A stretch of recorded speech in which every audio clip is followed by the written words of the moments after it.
Iko Nini. Iko Nini. Episode 231, tukisema like, subscribe, hit the notification button, tell a friend to tell a friend, sindio? Yeah, alafu tulikuambia jo we'll have a big one.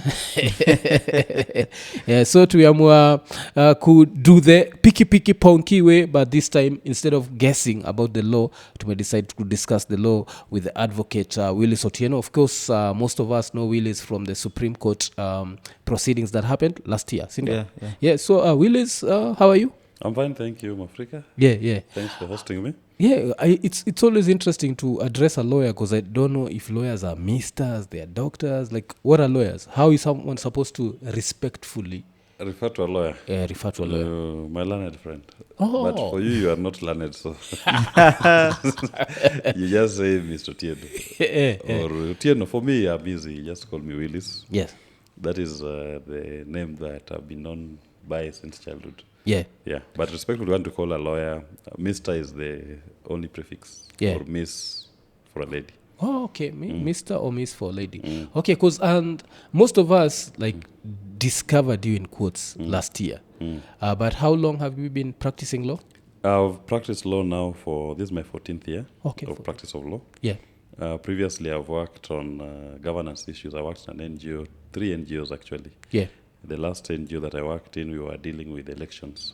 And it was a South African-based NGO with continental presence in all over Africa. It's the leading organization that supports elections processes within the continent. And my work essentially was to provide technical support to AU, African Union Election Observer missions, in missions where I was deployed. So you'll go into a country, you look at their laws, you look at the elections process, you interrogate if that process meets with the standards of free and fair elections. Yeah. So that is what I did before I moved into now private practice. Okay. Full time. And I've been around. In fact, what most people don't know about me is that in 2017, I was Raila Odinga's campaign manager.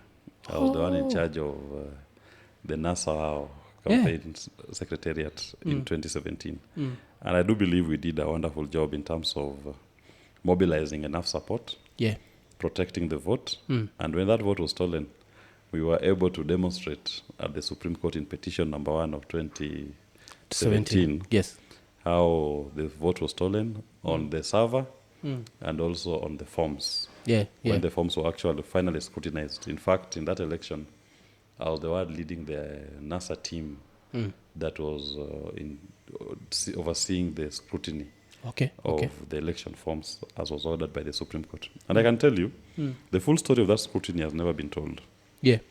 From that exercise, we were able to discount 5.4 million votes because those 5.4 million votes had been declared using fake forms. And when I talk of fake forms, some of them were so fake that a returning officer would use a foolscap. Just a plain foolscap writing Raila Odinga this number of votes, Uhuru Kenyatta this number of votes. And that is what IBC was using at Bomas to declare the results. Some of the forms that they were using didn't even have security features. There's no serial number. Some were not even signed by the returning officer who purported to have declared the results. And with that evidence, when we asked the court to allow us for scrutiny, and we said, bring the original forms. And IBC brought what were deemed to be the original forms. And you find a foolscap. As the original form that was used to conduct the elections in that constituency. 5.4 million votes out. And those who were supporting Uhuru didn't know, but the margin of victory as declared was 1.7 million. I remember some people telling us that these are very huge margin of victory. How will you be able to overturn 1.7 million? We overturned 5.4 million. Yes. So that is what led to the nullification of the elections of Uhuru in 2017 on the 1st of September. And then the decision not to run again? How was that made? The decision not to run again was that, having exposed what transpired, because IBC had now become a co-conspirator with Uhuru Kenyatta, and having exposed them in the electoral theft, the question that the principals had and some of their technical team was that having exposed the IBC and caught them as being part of a team that was facilitating the stealing of elections, how do you go back to a fresh election with the same group? Now, they had now acquired what you call a personal interest in the elections. Because they are going to do everything possible to make sure that Uhuru wins. Yeah. So that if Baba was to win in the repeat election, then what will have happened is it will be found a basis to go after them. I mean, to call them to order, to answer, to account for their mismanagement of the elections. And also partly why that was decision not to run, there was a decision of the Supreme Court in 2013, which had said in a repeat election, if there is no candidate, then the election process must start afresh. And so we were trying to force a crisis because the other candidates had stepped down. So let Baba to also step down from not running. And then Uhuru will remain alone. And you cannot hold a repeat election with one person. So we were going to reopen the election process afresh. But then one of the other candidates, I think it was Okot. Ekuru. Who decided to go to court to force himself to be back on the ballot. And Ekuru getting back to the ballot was just to save Uhuru Kenyatta. To give him a competitor. Not trying to get to Ikulu. Not trying to get to Ikulu. No, I don't think he had a chance in that election. That particular election, he didn't have a chance. So if Ekuru didn't run and Baba having withdrawn, and if we just use the petition of 2017 as the basis, I repeat, the repeat election will not have been held. And we will have had a situation where the country will have had to sit down to plan a fresh election and reorganize the elections infrastructure to deliver credible elections. So do you think then history will judge Ekuru harshly? Like, because one day when we are all gone, people will look back at the history of Kenya and they'll say this one guy made people go for what was more of a mock election, because even kids voted. Remember, the photos we used to look at? The turnout was very bad in that repeat election. Of course, those who understand elections governance, and I'm one of them, we will say that, in a way, Ekuru having insisted on proceeding with his case and getting himself on that ballot legitimized what was a sham process. Yes. Because then he gave it a semblance that there was actually a competition between Uhuru Kenyatta and himself in that election. Yes. Because I remember seeing the photos coming from Ian's backyard of little kids disputing things. Anybody will vote because practicing their democracy. They were doing it using the same election infrastructure that the Supreme Court had held was fraught with irregularities and illegalities. In fact, the condemnation of the court was that election was full of irregularities and illegalities, which means it was a criminal enterprise that took place. Yes. And why do you think that now the second petition was just thrown out first? Is it because the way that Uhuru had been harsh on the judiciary after the first petition? Why do you think the second petition was just... If you ask me my personal opinion, I believe the second petition was stronger than the first, the one that we had in 2017. But then there may have been some politics. Uhuru had had his day with people. And I believe he had rubbed so many people the wrong way, even within the judiciary. And probably they were not willing to, in my view, give a fair hearing. To perpetuate something that was going to give Uhuru more life in the country. I mean, to continue either being president or in a political establishment where he has a strong voice. You're talking about now the 2022 one? Because I'm assuming 2017 there was no other petition? No, the second one. No, I didn't participate in the second one. The second petition in 2017, it was filed by civil society groups. Okay. Yeah, and the unfortunate bit about that repeat election is that Baba having not participated and having not filed a petition, the group that went to court in terms of political clout and influence, even to bear pressure on the judges, was not there. So obviously, they were disadvantaged from the word go. But Julius, Soweto, and team, I think they did their best. There was Don there who was very articulate in litigating that petition. And some of the issues which they had raised, which the court ignored. I think the court also, there must have been fatigue, elections fatigue that may have set in. Because one of the fundamental questions that was raised in that petition, that elections didn't take place in 48 constituencies. And if you look at our constitution, Article 138, a presidential election shall be held in each constituency. Now, if you had an election which officially, I'm not talking of unofficially, Yes. officially, 48 constituencies, there was no even pretense towards an election. Remember, that's the time when people in Migori, for example, they had welded the road. Yeah. There was no movement in parts of Nyanza and parts of Western and the coast region. So 48 constituencies did not conduct, even a single ballot was not cast. Yeah. And in my view, that was a strong legal basis to nullify that election. Because you must give everybody an opportunity. And if IBC says that there was violence or intimidation of voters, then that validates the reason why those elections should not have been upheld. Yeah. Because then it meant that the elections failed the test of Article 81, which requires that elections must be held free of violence, intimidation of voters. Yeah. So IBC in court was admitting that we didn't hold elections for 48 constituencies because there was violence in some regions, there was intimidation of voters, intimidation of election officials. So then there was no election because IBC they've admitted that there was violence and intimidation of voters. So we didn't hold elections in the 48 constituencies. Okay. So in my view, probably the court may have been fatigued and they thought that maybe in the interest of the nation, to move forward. Just move forward and with the mess that you are going to witness in the second term of Uhuru. Yeah. That is what happened. Okay. And how did Chebukati survive that 5 years? That surprises me to date because the senior-most court, the highest court in the land, the Supreme Court, having found that Chebukati has committed acts of illegality. No, illegality is a criminal. When you use the word illegality, it's illegal. It's criminal. And irregularities. Yeah.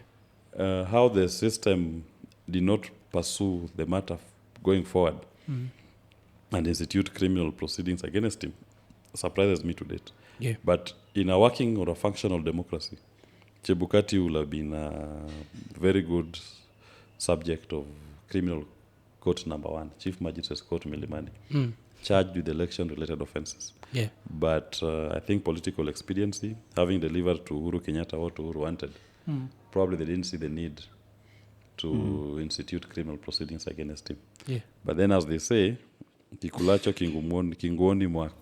Yeah. In 2022, the same Chebukati is superintendent of another election, which turns out to be a sham, in my view. Yeah. Oh, okay. Yeah, because this, why did the other guy, Ezra, leave? Because Ezra left.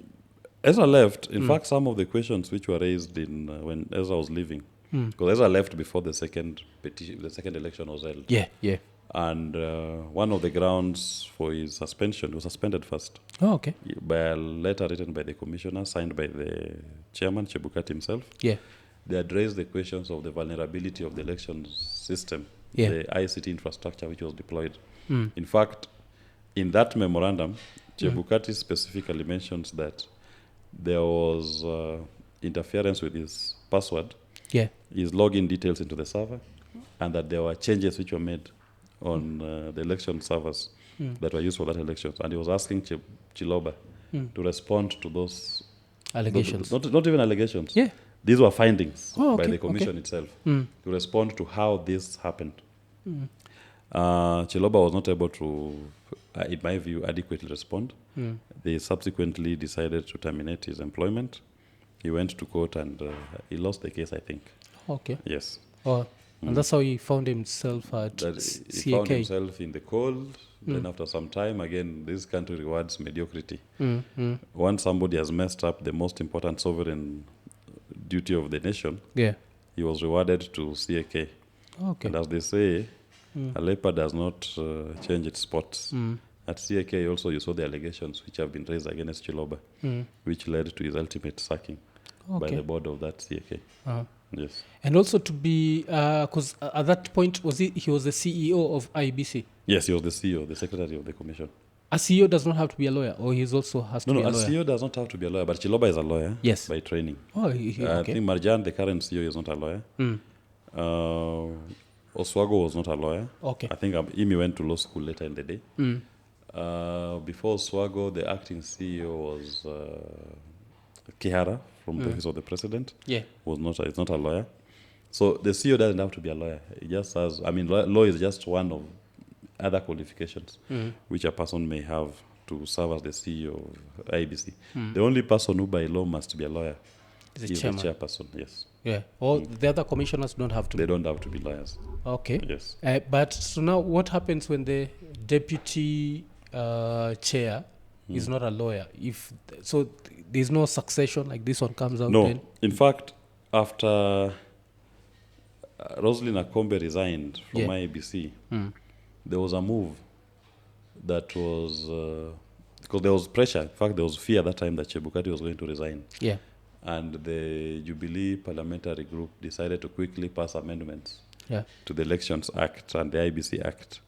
And one of the proposed amendments which they put in that new law was that in the absence of the chair, the deputy the vice chair will perform the functions of the chairperson. Yeah.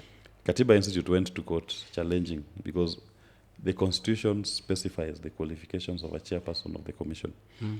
And what the High Court held was that those amendments which were passed by the Jubilee Group were unconstitutional and that the deputy cannot perform the functions of a chair. So in the absence of a chairperson of the IEBC, you cannot hold presidential elections in this country. Yes, that now remains the law. Oh, with the absence of the chairperson? Chairperson. If the chairperson is not there, because the chairperson is the one who has the ultimate decision to announce the results of presidential elections and sign the certificate of a winner. Yes. So, with Iko Nini, of course, we always ask some stupid questions. So what happens if he has a stomach upset and he's not around? If he's not around, then that is what you say, you have a constitutional crisis and you deal with the crisis as it comes. You know, the law does not abhor a vacuum. We can always have a dialogue forum where we can midwife a process that will lead us to an election with a substantive chair to oversee that process. Okay. In fact, I wish Chebukati had resigned before the repeat elections in 2017. Then we will have tested how a country can come out of a crisis. The most important thing for a country is that you must always have ways in which you can deal with the challenges that life throws at you. So you cannot say that one person can hold the country ransom, that this country cannot move if he is not there. Right now, there are no commissioners at IBC.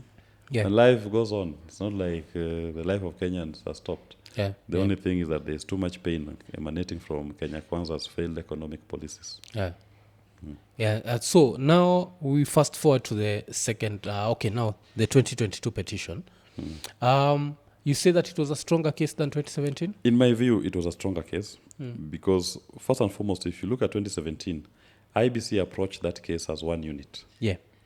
And the onus was on us to push our case as they are defending. They were working as a team. But in 2022, IBC starts this process as a divided unit. So you have rival affidavits filed from the same commission. So it tells you that the entire election was dysfunctional. There was no unity in delivering on the mandate. Then also importantly, you had a national record from Bomas, as the choir was singing, that showed you that 25 constituencies had not been announced at the time when the final declaration of winner was made. So you could see there was a lot of, it was very clear in terms of basic open evidence, prima facie evidence in 2022, which we lacked in 2017. In 2022, again, you had the report of the deputy registrar of the access to the servers. And the findings of that scrutiny, if you look at that report, there are so many questions which the teams asked for them to say that we fully access the servers, which the report says we were not allowed access to this, we couldn't get this, we couldn't get this, this was not available, was not provided, not granted. Plus, you have a letter from Smartmatic addressed to the Supreme Court after the order was made that we shall not allow you absolute access to our servers because of our copyright issues. So even outside the Azimio petition, there are so many things that around this petition, in my view, that made this petition stronger than the 2017 petition. But then probably we were walking into a hostile legal environment that was not willing to interrogate further. Because interestingly also you note, in the decision of the Supreme Court, they ultimately say that the function of verifying the results vests on all the commissioners, not the chairperson. Yeah. Then you have an affidavit of 4 commissioners saying, we did not participate in the verification of 25 constituencies. Yeah. But then that court ignores that. The person comes and tells you, I did not verify 25. The chairman just gave us a final list and he said he's going to announce. It is his responsibility. The court says, no, you must all verify. Then the chairman does the announcement. They've said, we didn't verify. But they still turn around and then uphold the declaration, which was made by Chebukati as the final declarations of those results. Yeah. Oh, okay. But then there are people who say that the election is won at the polling station. Yes. And they're saying that all those forms, Form 34? 34 is, yes. Yes, all the Form 34 A's were there. So everything else was just, all the that the chairman was doing was just saying what was already even online, because people could access all the Form 34 A's. Yes. Yeah. That is true. In fact, I did a case in 2016. It's called the Maina Kiai case. That was a case that I conceptualized together with Maina Kiai, LF Alifa, and Tirop Kitur. That was the case that anchored declaration, the finality of results that have been declared at the polling stations. The question which we wanted the court to fully answer is that what then are those forms for the polling stations? Because what was witnessed in the last election, in my view, was dumping. Yeah. Dumping in the sense that Chebukati had decided to print 2 Form 34 A's for each constituency. Yeah. You had Book 1 of 1 and Book 2 of 2. So at what point do you say which is the actual form that is emanating from the polling station? Is it from the one in Book 1 or the one in Book 2? And when we did the scrutiny of the select 48 polling stations, 25 polling stations, they were only giving us Book 2 of 2. Which Book 2 was, number 1, was never meant to be used, was not supposed to be used. But out of 48 polling stations, 25 polling stations had used Book 2 of 2. And they were not able to account for where Book 1 of 1 was. Now, that was just a sample of 48 polling stations, which as Emio had mentioned in their petition. That tells you that you had so many fake forms circulating. Fake, but this time they're original. Yeah. Because if you do a scrutiny, the form has the same security features like the main form. It is now introduced in the election ecosystem, so you're not able to tell which was the one that was actually filled at that respective polling station. If you open it, you scrutinize it, everything about it is factual. Yeah. But then, does it represent exactly the voting as it took place in that polling station? Yeah. The mischief in the last election, I know where the thieving took place. Yeah. Book 2 of Form 34 A's. That is where the elections were stolen. Because then you introduce in our elections a separate set of genuine election forms that anybody could access, use them and fill his own results, and then dump them on the IBC portal. And then the people consume them as the results of that polling station.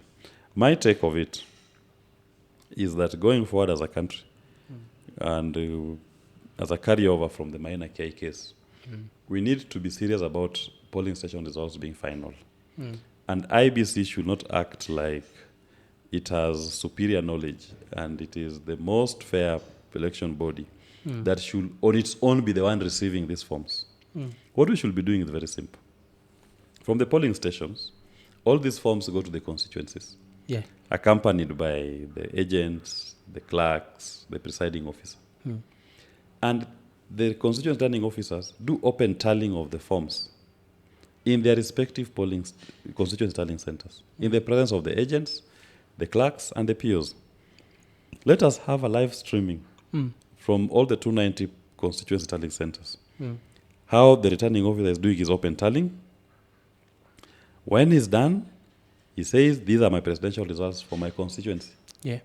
And he announces it. And the media should be able to say, in respect to Mvita constituency, the returning officer, Mr. Ali Hassan, is ready to make a declaration of results. And you live stream him.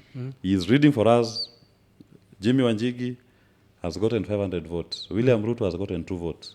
Alonzo Musyoka has gotten 5 votes. The winner of this in my constituency, Jimmy Wanjigi, and everybody is this. Then everybody is tallying in their homes. Then we go to the next one is ready. Which is the next constituency that is ready? The next constituency that is ready is Starehe. The returning officer stands up to speak. Jimmy Wanjigi again has gotten 30,000 votes. William Ruto 200. Kalonzo Musyoka 3,000. Then everybody is tallying. But by the time, as this process is going, everybody can be doing the tallying in their own homes. By the time we get to the 290 constituency, we are all able in our own homes to tell who has won this election. That is one option. Option 2, if we are going to use IBC sending the forms, that we are going to be sending the forms to the National Tallying Center, then what we need to do is that as a presiding officer is scanning and sending the form to the National, a copy of that same form should be getting to, you have political party that are participating in the elections. They should be able to also receive the same form.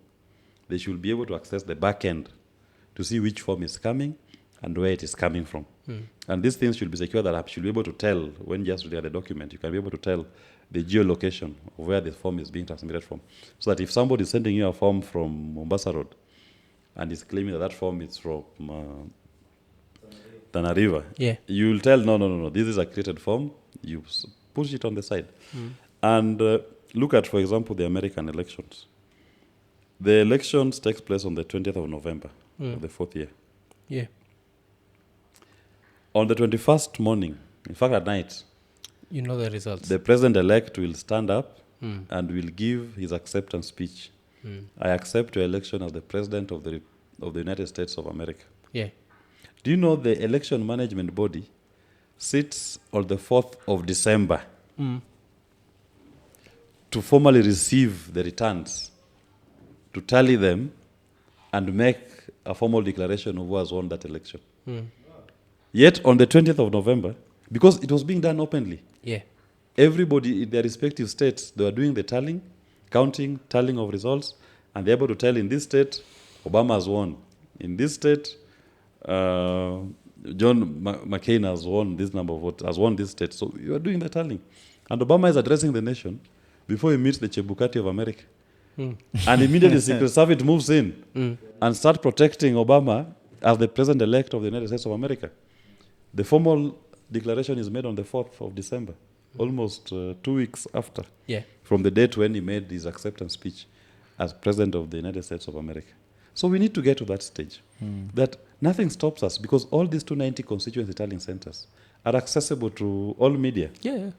And Kenyans are able to access, so that even if you have to file a petition, why, for example, were we filing a petition for Azimio? You're forcing them to file a petition for all the 290, for the whole country.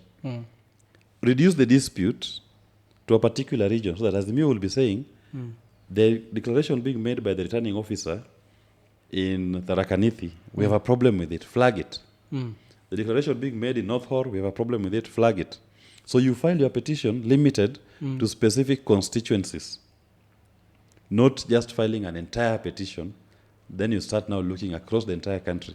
That is when IB starts telling you it's difficult to move forms, to get these things. It's because it's all the 290. But if you narrow it down to, the dispute is narrowed down to these specific regions, you are able, even the Supreme Court can even go and sit in that region where the forms are and deal with the dispute and finish it. And that, in my view, will enhance electoral justice and encourage our people to come back to vote. And we will have an opportunity to elect leaders who this country actually deserve. As it is today, I believe that with an opaque process that we have, you are actually discouraging a majority of Kenyans to not participate in the elections process. But then the consequence of it is this. Ultimately, the sovereign is the people. When bad leaders get into office and the country suffers, it is the same people who will be forced to carry that country. Right now, we are dealing with, maybe just, if you allow me, to explain this. Yeah, yeah, We are dealing with a debt crisis. yeah. If this country was to default in debt, do you know it is the Kenyan people who will be asked to pay for that debt? In Ghana, they've done what they're calling a haircut. They're asking the sovereign, so if you're holding any money in an account or M-Pesa, they are deducting 30% of that money. Because you're the sovereign. Your country has defaulted. You've defaulted. So the sovereign, can you give us more money to go and rescue the country? Guarantors. So you are the guarantors of the sovereign. That's why you're called sovereign guarantee. It's the people. So it is important that even when it comes to electing the leaders of a country, the sovereign's voice needs to be actually respected. It needs to be actualized. Allow the sovereign to express himself and then actualize his expression through a fair election process, so that if anything happens to the country, the people who messed up are the people who the sovereign voted for or participated in a process that led to them as the winners. So everybody takes responsibility for whatever action they've done. Yeah. Yes. But there are other people who look at it and say maybe that Raila being the face of the petition in 2022 is the reason why, it didn't go through. Like, this guy has never accepted defeat, and I put that in quotes. For me, I don't think that will hold, because in the sense that Raila's contribution to this nation and his struggle for electoral justice has moved us, brought us far. If I remember, there's a time when I had a meeting with the late Martin Shikuku. Yeah. And he was telling us a story of way back in 1988. It was the 1980s, I think it was 1980s. Yeah. Where they had gone to do an election. And that time it was 1992 elections. You will do an election in, they will vote in your polling station. Then all the ballot boxes are put in a Land Rover. And you drive to a central location where they do the counting. Yeah. So he was doing the rounds, checking on the closing procedures and the ballots being moved from polling stations to the counting centers. So he was tracking this particular Land Rover that was picking the ballots. So they reached somewhere on Rivanzoya, and this Land Rover stops, and the officers come out and they start throwing the ballot boxes into the water. into the water, into the river. And the Rivanzoya is a massive river, so the ballot boxes are being washed away. It's like, but wait a minute, we've not reached that. What are you doing to the people of Butere?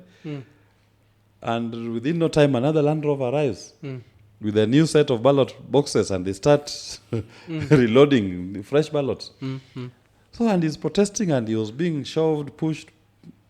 When they go to the tallying center, the counting center, they're told, no, you are mad. No, those days, there are even no phones, with cameras that you can say, these are the pictures of them throwing. So, for Raila to move us from that kind of an election, which was a sham, you had an election where you will stand behind a longer system of elections, where you stand behind your candidate, and the DO will declare the shortest queue to be the winner. The shortest queue, the person is declared the winner of that election. And even if you file a petition, the people who voted, it was a queue system. You count 1, 2, 3, and now they will count maybe Ian has 10 people behind him. Africa, you have 2,000 people behind you. So he counts you 2,000, then you go to Ian's queue and he says 1, 5,000, 5,800. Ian, you are the winner. There are only 3 people behind him. And then he writes down, and then he declares him the member of parliament. There's nothing you can do. By the time you go to court even to file a petition, everybody has left. There's no evidence. Now we've come to a situation where we are testing our elections. In fact, our Supreme Court in 2017 became the first Supreme Court in Africa and the third Supreme Court in the world, the first in the Commonwealth, to nullify the election of a president, a sitting president, not just a president-elect. This was a sitting president whose election was nullified and a repeat election. So it is important that whoever is participating in an election, whatever grievances you have, we need to channel them through a judicial process. Because, as I said in the Supreme Court, that court process gives something that we call regime legitimacy. If the court conducts a fair hearing and a fair inquiry into the elections and determines that indeed it meets the test of free and fair elections, it gives that incoming regime legitimacy. Legitimacy to govern and to carry everybody as it governs. I believe some of the challenges that Kenya Kwanza is facing today is that question of regime legitimacy. Did this judicial process give the Ruto administration regime legitimacy? Yeah. I believe not.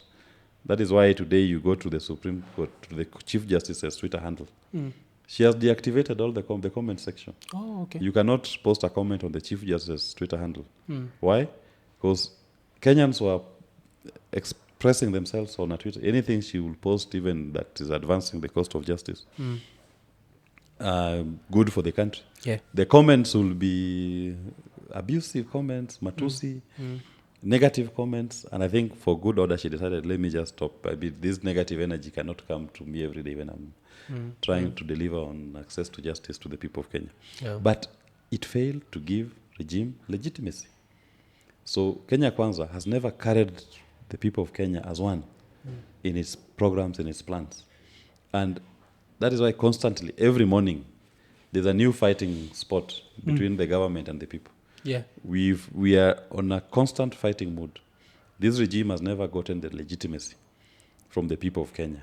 And in my view, that rushed process of the Supreme Court denied this regime that opportunity to gain regime legitimacy. If we had conducted a proper judicial inquiry into the entire elections. Yeah.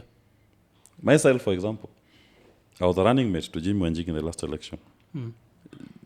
Jimmy was denied an opportunity to be on the ballot. Yeah. Yeah. And you know the surprising thing, the case that Jimmy filed challenging his election in the Supreme Court was heard in October. After the elections. And the swearing in. How? The elections were held in August. Yeah. The Supreme Court, you are sitting to hear his case in October. I mean, let it make sense to everybody. Even if you wanted to dismiss that case, sit even at night and dismiss it, hear him for 2 minutes and dismiss his case. But why give him a date for hearing in October for an election that was being held in August? Right? So the infrastructure for elections plus the dispute resolution processes is not one that you can say is going to give confidence to the people in the elections process. Yeah. And the danger with that, we witnessed it in 2007. When Kibaki was declared the president-elect in 2007, when all indications had shown that Raila was winning that elections, the immediate refrain was that anybody aggrieved by the returns to go to court. Yeah. And the people of Kenya at that time decided we are not going to court. They started going to the streets, the PV, and as a result, we lost almost 1,300 Kenyans. Over 600,000 Kenyans were displaced from their homes. So it is very important that as a country, we should not play around with these elections because elections are a very emotive issue. Elections is an emotive issue, a life and death matter in this country. So that any dispute process that you have for an election should be one that is responsive, that gives people an opportunity to ventilate their grievances, and you give them a fair hearing. Because the converse is far much worse. The converse can actually lead to loss of life. It can lead to a total social breakdown of our community. It can actually lead to this country breaking apart. It can lead to civil war. Yeah. And there are countries where election disputes have led to civil wars. And nobody wants that for Kenya. I mean, especially if you've come up with a constitution that is it's fashioned to be one of the most progressive in the continent. You've gone through several election cycles. You must make sure that the dispute process also is responsive to the ideals of that constitution. Give people a chance and an opportunity to ventilate their claims fairly. Yeah. And then you have a free and fair election. Then the winners will accept we've won. The losers will have seen how they lost the elections and they plan for the next. Yeah. Because it is also not a must that one person must win an election. An election will have a winner and a loser at the end of it because it's a question of voting. And it's the people of Kenya who are choosing which side they are going to vote. But you must give people an opportunity to ventilate all the claims, interrogate them fairly. If the win was fair, uphold it. But don't be in a rush to declare a win if the questions that are making this grievance to come to you have not been resolved or have not been answered fairly. So that to me is a danger that we must always caution ourselves. In fact, if you ask me, one thing we've not done in Kenya, and I see they did it in Rwanda. In Rwanda, I know they have what they call the Genocide Museum. Yeah.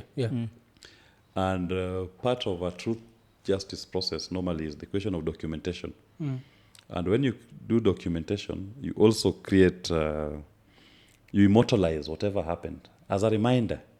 Sometimes when you do these things, when you document and you create monuments, it's meant to be a reminder to future generations of where we've come from, so that we don't go back to that bad past.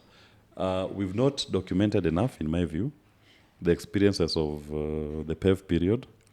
There's even no museum, if you ask me, that a museum that we should ask as a national consciousness to what transpired and why we should never go back to that period.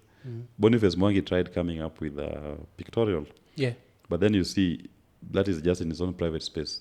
This should be something that should even ideally, in my view, should even be part of the Uhuru Gardens Museum. Just to remind Kenyans what an unfair election can lead to. And good order prevailed before it escalated. Uhuru and Raila and Kibaki. Raila and Kibaki were able to meet and resolve the issues and brought back the country into one. You know, in South Africa, if you go to their constitutional court, which is the highest court, that court is built in a very interesting way. On the left of the judges, when they are facing the entrance, the audience, on their left is a brick wall, and they've maintained the old brick. And that brick wall behind it was what were called the holding cells for those who are prisoners who will be brought to court during the apartheid period. And they've maintained the old brick, that wall the way it was built, and even the structure.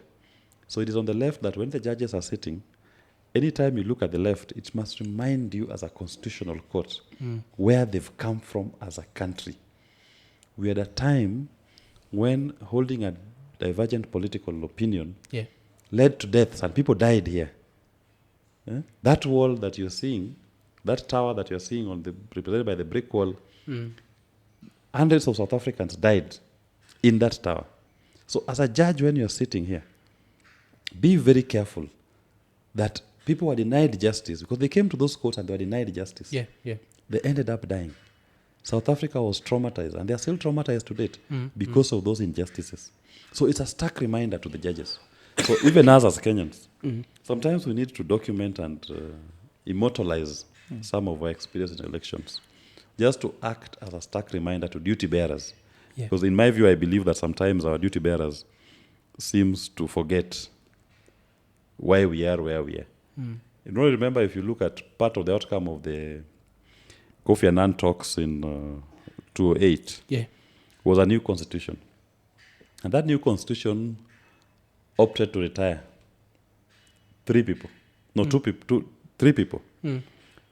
Three sectors. Number one on the list of retirement was the Chief Justice.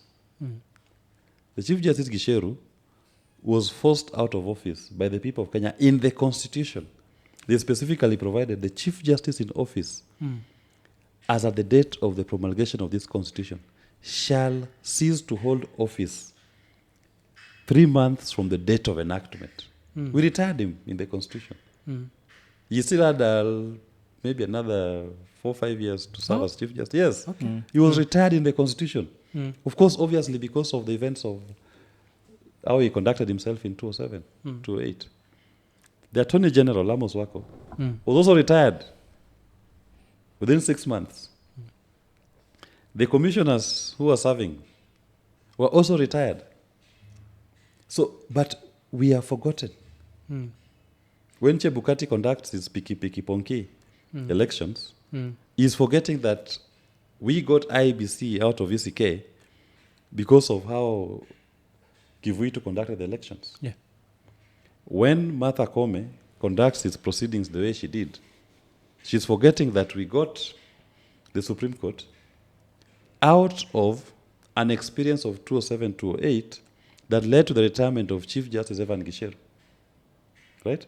Because, and if you look at the functions of the Supreme Court of Kenya, by design, our Supreme Court was meant to only deal with one thing. One, election disputes. And specifically presidential election disputes. The others was just now a question of interpretation. But it'll have been dealt with down here from the High Court to the Court of Appeal before it escalates. But its primary original jurisdiction is limited to presidential election petitions. Then to offer advisory. Because the Supreme Court is meant to be what you call the final reservoir of the conscience of a nation. It is the point where, when the Supreme Court speaks, all Kenyans, those who are in agreement or not in agreement, will say, we bow down to the altars of justice, we accept this, we will live by it. Because they believe that its decision is a decision that is informed by the best interest of the nation. Yeah. In South Africa, the equivalent of the Constitutional Court of South Africa, that Constitutional Court of South Africa, when it speaks on an issue, all South Africans today accept it. Even those to whom a decision is against. When the Constitutional Court declared that Zuma is going to jail for contempt, and Zuma had been saying, I will not go. He was told, you will go to jail for contempt. Zuma stood up and went to jail. He took himself. He didn't even wait for the prison authorities to come and arrest, the court bailiffs to arrest him. He drove himself to jail and he checked himself in jail. Because a Supreme Court should be the ultimate conscience of a nation. Nowadays, our Supreme Court hears all manner of cases. There's no difference between the Supreme Court and the old Court of Appeal or the High Court. Their cost list is like any other. They deal with all manner of commercial disputes. It has diluted, in my view, and I say this as a lawyer, practitioner, it has diluted its standing. It is now arguing with us on mundane legal questions, which ought not even to end up at the Supreme Court, number one. Nowadays, even all governors' petitions, all of them go to the Supreme Court. Oh, okay. All of them. Oh, they're not supposed to be? They were not meant to be. These things were meant to end at the Court of Appeal. But through what they call judicial innovation, they crafted their own jurisprudence that now they can also find a window that somebody can go to Supreme Court. So now they are, even MPs go to Supreme Court on their petitions.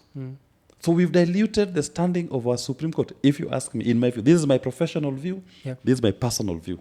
The Supreme Court of Kenya needs to go back and reassess what was the purpose for which it was founded.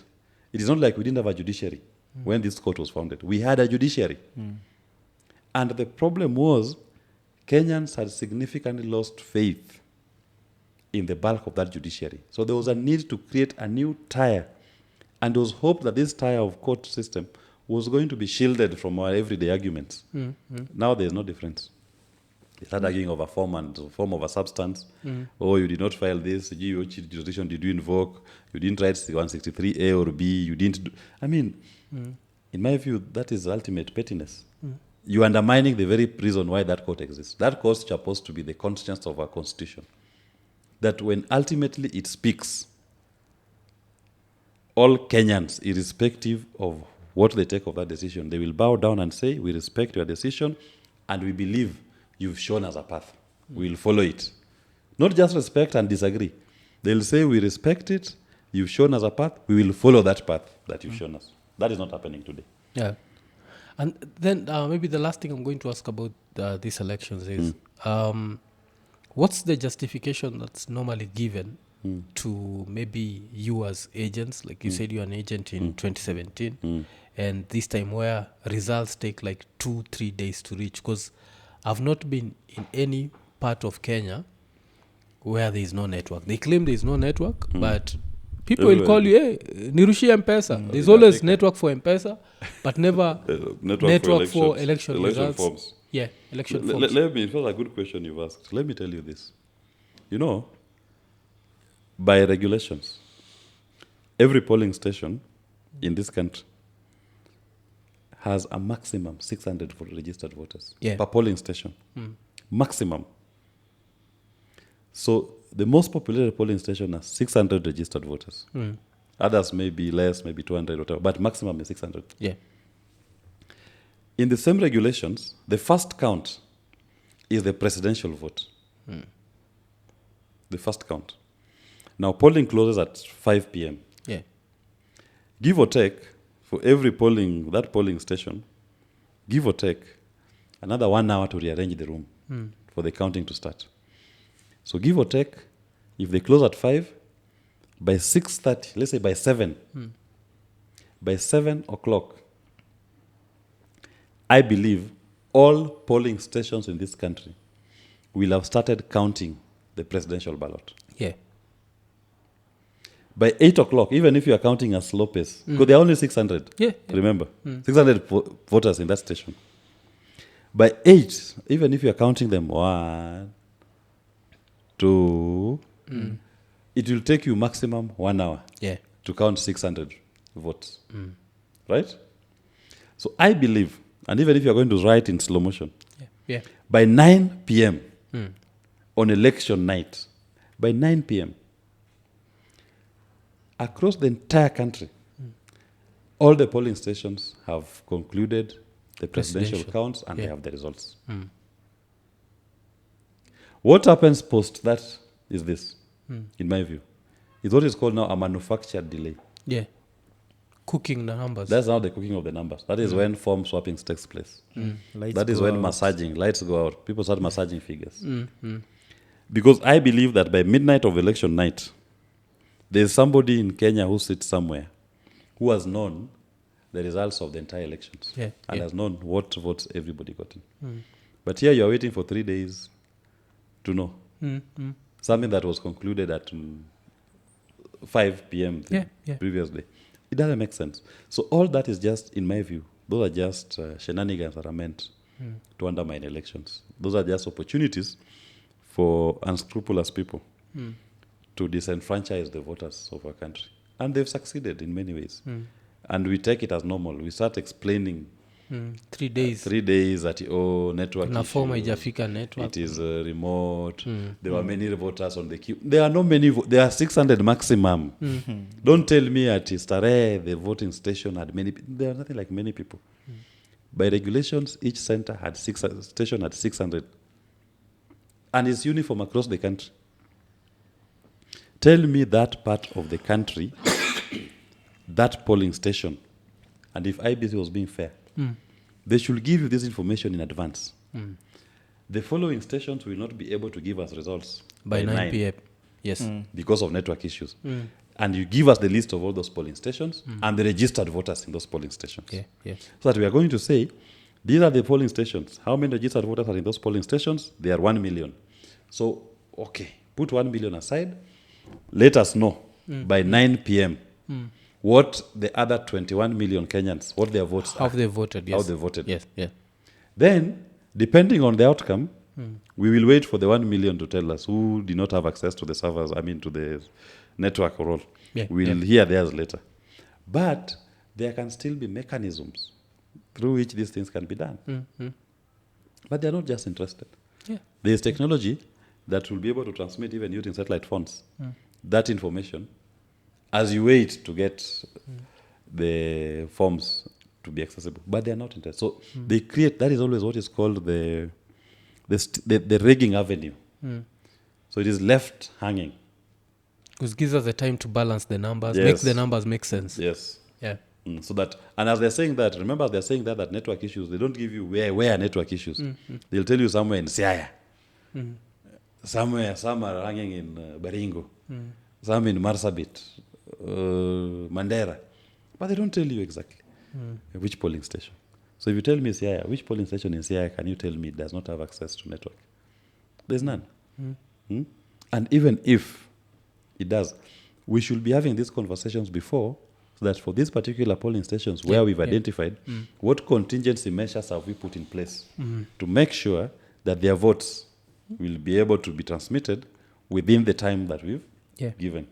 Because I think even like the thing that you've said, so by 9 p.m., even that place without network already knows its results. Yes, they know the results. So now let's get a driver who drives for newspapers to drive now the results from Yes. there to Nairobi. It's Those are still some not, of the contingencies. Not even Nairobi. Go to the center, Yeah. the constituency center, and deliver that result. where there is a network. Yes. Yeah.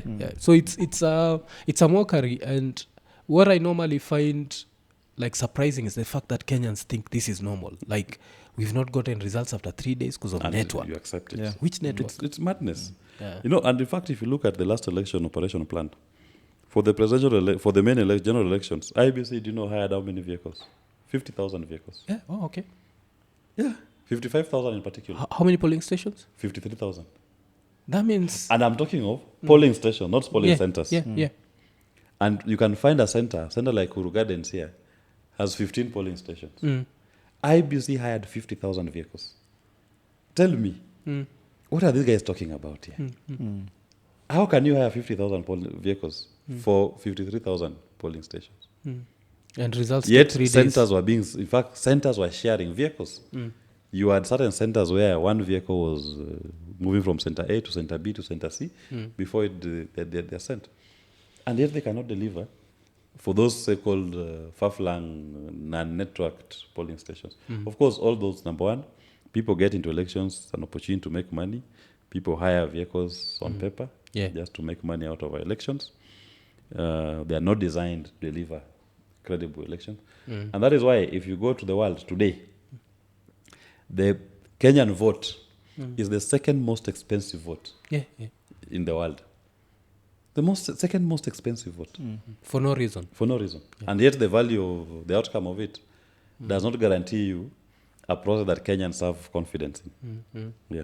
Because I even think the results in 2007 were very fast. I think that's when now the idea to start delaying things started happening. Because remember, in 2005, there was the referendum. The referendum, yes. And I think we knew the result of the referendum the same night. Yes. We didn't have to wait for the next day. Yes. Because the referendum had no president. Yes. Then by 2007, there was still the euphoria from 2005. So the results were trickling in too fast. Yes. That they had to be delayed. Yes. That's why now people went to sleep. That's when things happened. Yeah, because people went to sleep because they're like, hiki tu by asubuhi tushajua. Tumemaliza. Then like, tarakaniti bado haijafika. Then the idea of delaying results came in because that's when you can really massage the numbers. And you know the difference in 2007, what we lack nowadays in our elections, is that in 2007, the media was doing for us open announcements from the constituency centers. They were able to capture all the constituency tallying centers. As they were doing their announcements, the media was able to quickly tell you, this is the results for Raila Odinga, this is the results for Kibaki in this constituency. And everybody was doing their tallying at home. Media was doing their tallying in their stations. And we were all seeing Raila has a 1 million gap over Kibaki. And they realized, okay, now in 2013, they come out and say, no, media, you are banned. You cannot transmit constituency results. You must wait for IBC to give you a portal. You must plug in into the IBC portal. I mean, that is being managed. Freedom of the media. Media should be able to do their own announce what you've seen. From the constituencies, you announce and you do your tallying. Then when IBC is doing their nonsense at Bomas, you catch them. Tell them, here you are saying these are the results, but from our media clip, this is what happened. But of course, our media also, unfortunately, because of elections advertisement. In fact, I believe IBC should be banned from advertising in our media. Because then media gets captured. Because nobody wants to lose the IBC billions. So they start compromising the integrity of our elections. IBC should not even advertise in the media. IBC should be given free media coverage, even for the advertising. Why should IBC be advertising? It's like saying the office of the president goes to advertise in the media. No. If they cannot, then we have a national broadcaster, KBC. Let them advertise using KBC, right? So that IBC should not be spending money on media advertisement. Because also that is another conduit of corruption. They go out there and they bribe some executives, media executives, people who are doing the sales for them. They charge exorbitant rates for advertisement. And that is taxpayers' money. That is poor people's money. It is the poor people's money that is now being used. You find that IBC media budget is 10 billion. For what? For what? I mean, this is a national exercise. Why should we be spending 10 billion? And it's to sensitize people to vote or register as voters. We don't need that. We I don't feel need like it, no. the sensitization is already there. Yes. We can use that money for other things. Yes, and even the broadcast, the airwaves, they're ours. Yeah. Those airwaves belong to the people of Kenya. So you are taking our money to use on our airwaves because the media has just been given a right of usage. Yeah, But they belong to us. And we are paying an arm and a leg for it. I will, when we're in government, when Safina takes over with Jimmy Wanjigi and Willis, we will say IBC will have a free access to broadcast media. Yeah. Or even print. You don't have to spend money to reach your sovereign Yeah. and to educate them or to inform them of what process you are doing. Because that ends up being, in my view, a conduit of corruption, and it also compromises the independence of the media. Because the media is an accountability tool. They are meant to watch. They are a watchdog. They are not a lapdog. They are a watchdog of a government, including the IBC. And they're the ones who should be quick to call it out and to demonstrate to the people of Kenya how their sovereignty is being undermined or being fulfilled. So media at all times should maintain an independent relationship with the IBC that does not compromise the quality of their work.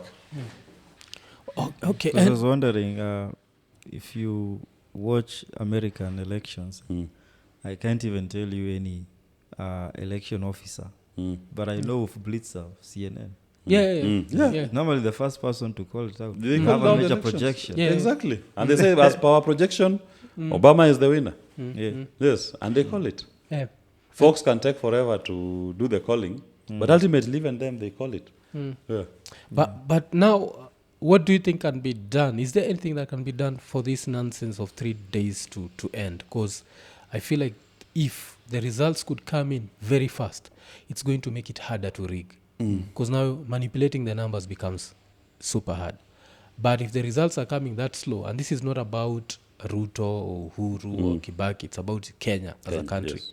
If we can get, like, by the time 12 a.m., we know who the president-elect is, we go and sleep, the next day, we are back to... We go back, the country moves on. Yeah. If there's a dispute, is located to a particular region. Yeah. For me, the easiest way, we must go back to Article 138, which specifically says presidential elections shall be held in each constituency. Yeah. A presidential election is a constituency election. The people of Alego, go and do your presidential election. People of Tharakanithi, do your presidential election. People of Nyeri Town, your presidential election. Starehe. So it is constituency based. Yeah, okay. And even the reporting should be constituency based. If we fully implement minor KI case and Article 138, that we do constituency based elections, so that even in terms of reporting of the outcomes of that elections, it is reduced to the constituencies, I believe we will get our results before midnight of the election day. Yeah. And we'll be able, as a country, to all accept the outcome of that election. And if there be any dispute, that dispute will be so localized to a particular constituency that even the whole country can say, let's go to that constituency and see what happened. Yeah. And if there need be, we can even organize for you a fresh election in one day. Yeah. If your results are the ones that is going to determine the winner. We can organize a fresh election, do it in your constituency, we know the registered voters, let everybody campaign there, we count it, all of us watching, and we declare a winner and the country moves on. As opposed to this thing that leaves the country traumatized. Our country is For like still a whole traumatized. week, we are all watching TV for a TV, whole week, waiting for results, where we are counting. It's not calculus, you know, like it's literal. And there's no special formula that comes out of your process. And like Kenyans have accepted this, and I find it to be.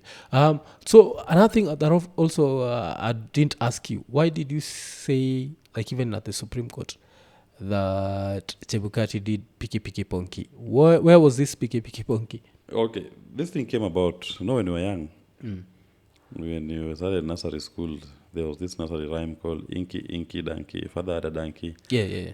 And the colloquial term of that nursery rhyme was the localized one, Piki Ponki, Pakamielo Disco. Yeah. And why I used that phrase was in reference to the conduct of Chebukati on the day. Yeah. Because on the night before the elections were declared, Chebukati stopped the open tallying. Oh, okay. Yes, at around 9 p.m., they stopped the tallying process. Things went quiet. Then the next day in the morning, he sent out a media invite and a special invite to Raila and to Ruto to go to Bomas at 3 p.m. Then it was changed to 4 p.m. So they've been invited, both of them, come to Bomas. And there's no tallying. That time the screens are frozen. The choir is singing. In 2017, if I refer you back, the same Chebukati was doing his open tallying and projection of results for all constituencies until the time when Uhuru was crossing the threshold. The media was the first to say Uhuru was not there. Uhuru was in Ishaweri. He crossed the threshold. Media said breaking news. Uhuru has reached the threshold. He's president-elect. Yeah. Uhuru drove from Ishaweri to KICC. Right? Chebukati finished doing all the tallying. Then he invited Uhuru from KICC to go to Bomas. And he gave him the certificate of winner. But in this one, he calls Ruto and he calls Raila, both of them, to come to Bomas. Departing from the precedent of the previous 3 elections, 2013, 2017 1, 2017 2, where only the winner, once he has crossed the threshold, because it's supposed to be an open process where everybody sees when you cross the threshold. This time he has stopped the open tallying. But he's inviting both of them. So which formula was he going to use then to arrive at the winner? So in my view, this man was setting us up for a game of musical chairs. Baba is here, Ruto is here, Piki, Piki, Ponki, Paka, Mielo, Disco. Oh, Ruto, you're the one. President-elect. Yeah. Because otherwise, Ruto should have waited at home. Yeah. Baba should have waited at home or at the tallying centers. They do the open tallying of all the constituencies. Whoever crosses the threshold is the one who goes to Bomas. You know that guy, if you look back, this guy wanted to burn down this country. Now imagine if Raila went there with his force. Yeah. Let's assume Raila was to go there. And he goes with his supporters. Because if Baba moves, he will move with his people. What will have happened? That guy was trying to incite Kenyans to fight against each other, in my view. That was an act of incitement. Because Kivuitu all over again. it was Kivuitu. At least Kivuitu, even him, he had the presence of mind to take the certificate to Kibaki to State House, which is a protected area. But Bomas here, this is barely 5 kilometers from Kibera. This is Baba's bastion. If you try doing that thing, if Baba went there, you don't know what will have happened in this country. That guy, anyway, one day the country will interrogate what really transpired with this guy. So you've mentioned Safina Party a couple of times. Most of us who are, in quotes, old enough associate Safina Party with Paul Muite. Yes, so is Safina Party still alive?